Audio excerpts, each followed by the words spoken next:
જય માતાજી મિત્રો, ઓમ નમઃ શિવાય, જય શ્રી કૃષ્ણ કનૈયા, જય ગણપતિ બપ્પા. મિત્રો, સ્વાગત છે તમારું મારી યુટ્યુબ ચેનલ સનાતન ભક્તિમાં.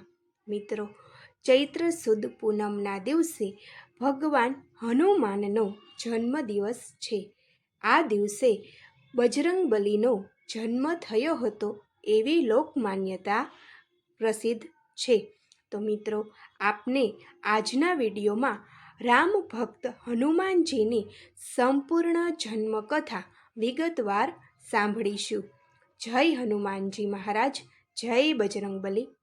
અયોધ્યાના રાજા દશરથે વશિષ્ઠ ઋષિના આશીર્વાદથી પુત્ર પ્રાપ્તિ માટે પુત્ર કામેષ્ટી યજ્ઞ કરાવ્યો. પૂર્ણાહુતિના સમયે અગ્નિકુંડમાંથી અગ્નિનારાયણ સુવર્ણ પાત્રમાં પ્રસાદ લઈને બહાર આવ્યા. અગ્નિદેવે દશરથને કહ્યું, હે રાજન, તમે આ પ્રસાદ તમારી રાણીઓને આપશો, જેથી તમારે ત્યાં પુત્રોનો જન્મ થશે.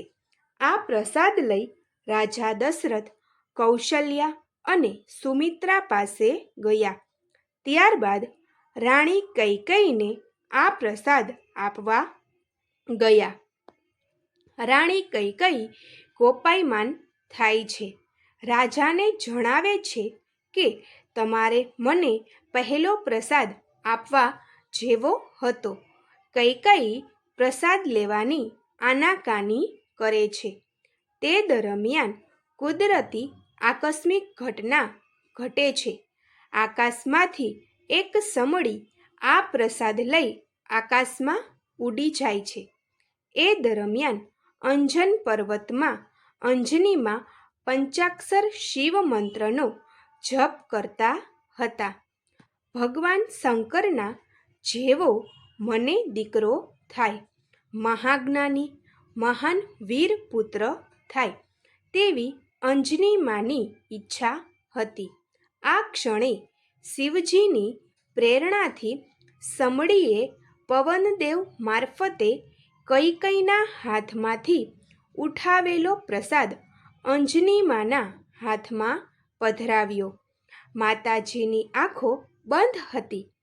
શિવજીએ જ મને આ પ્રસાદ આપ્યો છે તેવું સમજી અંજનીમાં તે પ્રસાદ આરોગી ગયા. પ્રસાદ ગ્રહણ કરવાથી પેટમાં ગર્ભ રહ્યો.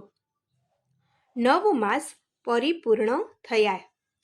પરમ પવિત્ર ચૈત્ર માસ શુક્લ પક્ષ પૂર્ણિમા તિથિ બરાબર સૂર્યોદયનો સમય થયેલો છે. ત્યારે શ્રી હનુમાનજી મહારાજ કી જય. શ્રી હનુમાનજીનું પ્રાગટ્ય થયું છે. બ્રહ્મા, વિષ્ણુ, દેવો, ગંધર્વો ભગવાન શંકરના 11મા રુદ્ર તરીકેના પ્રાગટ્યને પુષ્પ વર્ષાથી વધાવે છે. સમગ્ર સૃષ્ટિ પુલકિત થઈ છે. અંજન પર્વતની ગુફાઓમાંથી વાનર યોદ્ધાઓ તથા સમગ્ર પ્રાણીઓ અંજની પુત્ર પવનસુત નામાના દર્શને આવ્યા છે. અંજનીમાં તથા તેમના સમગ્ર પરિવારમાં પુત્ર જન્મની વધામણી થાય છે. જન્મતાની સાથે બાળક પડખું ફેરવે છે તથા તેની આસપાસ પ્રકાશનો પુંજ ફેલાયો છે. આ અદ્ભુત દર્શનથી પુત્રના લક્ષણો પારણામાંથી જ દ્રશ્યમાન થયા છે. ભગવાન શ્રી રામના પ્રાગટ્ય સાથે સંકળાયેલ શ્રી હનુમાનજીનું પ્રાગટ્ય વિધિ વિધાન છે. અંજની પુત્ર પવનસુતનું નામ હનુમાન બજરંગબલી કઈ રીતે પડ્યું? તો પવનસુત જન્મથી બહુ બળવાન હતા. સૂર્યનો ઉદય થયો તે વેળાએ પવનસુત સૂર્યને ફળ સમજ્યા. પવન વેગે આકાશ માર્ગે છલાંગ મારી દોડી ગયા. સૂર્યને ગળી ગયા. તેમનું આખું શરીર સિંદૂરવણું થઈ ગયું. આખા બ્રહ્માંડમાં અંધકાર છવાઈ ગયો. હાહાકાર થઈ ગયો. દેવોના રાજા ઇન્દ્રએ અંધકારનું કારણ જાણી તેને ગળી ગયેલા બાળક પર વજ્રનો પ્રહાર કર્યો. બાળકનું ડાબું જડબું તૂટી ગયું. ત્યારથી પવનસુત હનુમાન તરીકે ઓળખાયા. હનુ એટલે દાઢી એટલે જડબું. પોતાના બાળક પર ઇન્દ્રના વજ્ર પ્રહારથી પવનદેવ કોપાયમાન થયા. તેમણે ત્રણેય લોકમાં વાવવાનું બંધ કરી દીધું. બધા દેવો પણ ગભરાઈ ગયા. પવનદેવને પ્રસન્ન કરવા બ્રહ્માજીએ વરદાન આપ્યું. પવનદેવ, તમારો આ પુત્ર યુદ્ધમાં કોઈ પણ શસ્ત્ર કે અસ્ત્રથી અવધ્ય થશે. તેનું આખું શરીર વજ્રનું થશે. તે બળવાન થશે. તે વજ્ર અંગબલી થશે. ત્રણેય લોકમાં અજન્મા અમર થશે. અપભ્રંશ થતાં પવનપુત્ર ત્રણેય લોકોમાં બજરંગબલીના નામથી પૂજાવા લાગ્યા. આજે કલયુગમાં પણ ચિરંજીવી પાત્રોમાં હનુમાનજીનું સ્થાન છે. અશ્વત્થામા બલિર્વાસ્યો હનુમાવ વિભીષણ કૃપઃ પરશુરામશ્રિય સપ્તતે ચિરંજીવિનઃ. લોકમુખે પણ ગવાય છે, તને ચઢે તેલને સિંદૂર રે હનુમાન બજરંગી. આજે પણ જ્યાં જ્યાં રામકથા થાય છે ત્યાં હનુમાન કોઈક સ્વરૂપે અવશ્ય હાજરી આપે છે. તેથી રામકથાકાર પ્રથમ હનુમાનજીની સ્થાપના કરી ગણેશ સ્થાપન કરે છે. કથાના મંગલાચરણમાં મંગલમૂર્તિ મારુતિનંદન સકલ અમંગલ મૂલ નિકંદન ગવાય છે. વિઘ્નહર્તા ગણાધિપતિ ગણપતિની જેમ જ હનુમાનજીને વંદન કરી કથાકાર કથાની શરૂઆત કરે છે. શ્રી રામજીના પરમ ભક્ત હનુમાનનો ભગવાન શ્રી રામ પોતે પણ યશ ગાય છે. તુલસીદાસે ગાયું છે કે મહાવીર બિન વહુ હનુમાન રામ જાસુ જસ આપ બખાના. મિત્રો, હવે આપણે રામાયણના આદર્શ પાત્રોમાં શ્રી હનુમાનનું પાત્ર જોઈએ. પરાક્રમ, ધૈર્ય, બુદ્ધિ અને ચાતુર્યથી રામાયણના અગ્રણીઓની હરોળમાં હનુમાનજીએ સ્થાન મેળવ્યું છે. આ ઉપરાંત પ્રજા સમસ્તના હૃદયમાં વિરલ સ્થાન મેળવ્યું છે. જેમની સ્વામીનિષ્ઠા અને સેવા ભક્તિ અનન્ય છે. હનુમાનજી કરોડો લોકોના આરાધ્ય દેવ અને પ્રેરણામૂર્તિ છે.